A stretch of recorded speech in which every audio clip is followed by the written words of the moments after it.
Pujama flip. Pujama flip. Okay, so this video is a kind of unboxing and quick review of Blueskysea B2W dual lens 1080p dashcam.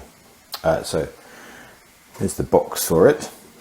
In the box you get the camera itself. So basically you've got the interior facing camera here with its infrared lights, and the exterior facing camera. Both of them can be turned like so. It has a button on top here for pressing if you want to save a recording. It has a screen and then your controls there for the rest of the stuff. This is the sticky pad on the back. It comes off quite easily by sliding like that. In the box you also get your instructions, some more pads and a bar for putting the wire in behind the headlining, etc. Your cable for charging via the cigarette lighter. Another backing plate which has a 3M pad on it for permanent fixture, but again it just slides in and out in the same way, so even with the permanent fixture one you should be able to slide it on and off. And then a USB cable as well, which you use for running it either from USB or for charging it. There is a fitting kit as well that you can get so that you can actually wire it in to the car permanently too. The camera itself doesn't come with a memory stick. It uses a micro SD card. I'm using a 128 gig micro SD card. Yeah, so in the instructions it actually says that with 120 gig you get with 12 megabits per second front and rear, 10 hours and 30 minutes of playback, or if you have them at 60 frames per second, just the front, 12 hours and 15 minutes. So 10 hours of a looping playback is more than enough. A, it's looping. B, if you press a button on top you can save your clip anyway. You know, you're not going to be driving for more than 12 hours if you want to then find a clip later. So once you've got your memory card in there you can set it up. I'm using the USB attachment that it came with. When you put it in, it will boot up eventually. You get the little noise to say it's booted up, and because I've already set it up it will automatically go into record mode, and the little red light, I don't know whether you can see it, comes on there. When you first get the camera, it gives you instructions to put the memory card in and use the function to format the memory card, which is great, works well, except that if you do not start it recording manually and you turn it off and then turn it back on again, it asks for exactly the same thing again. You have to have had the recording started for it to fully format the card. Apart from that, that was the only difficulty I had with setting.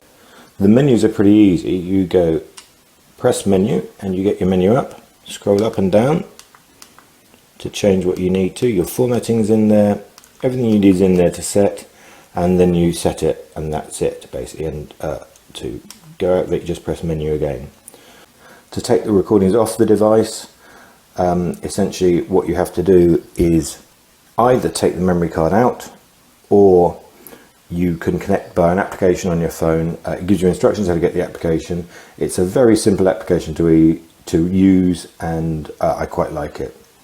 So that's that done. I'm going to now mount it to the car with the sticky pad, with the suction pad, sorry, and give it a go and see what it's like. And the rest of the recording I'll show you coming out of the interior camera, and also I'll give you some examples coming out of the exterior camera as well.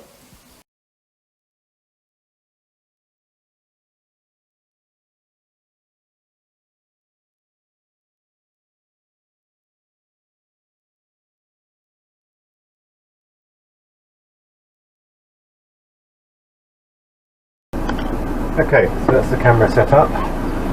Let's try doing a quick run out in it and see what it sounds and captures film like.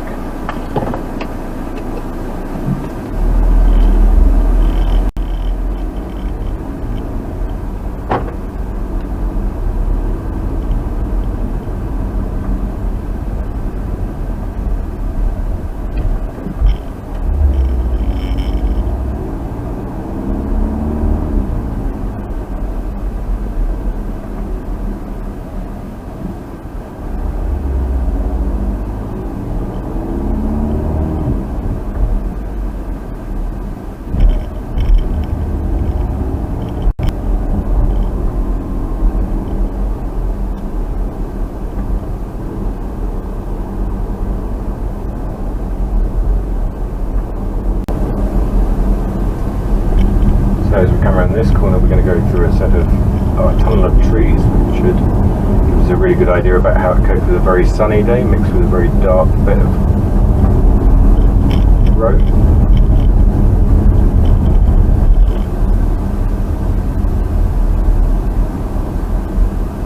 I imagine the dappled sunlight will have tested the camera reasonably well.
So I've had the camera in the car for about a month now. I've done various bits of recording day and night and using it. As a device, I think it works really well. The internal pictures are good. Having a camera that was sitting on the back of the car looking out might be a little better, but for the price it was about £100. The quality I'm really pleased with, both day and night. It needs the hardwired kit for it to really look quite nice in the car. I've got that now and I'll be doing another video about installing with that later. But all in, I think it's a really good little unit. Nice, simple to fit, not too big and bulky to get in the way, and does what it says on the tin. Thanks for watching. Who jammer flip? Who jammer flip?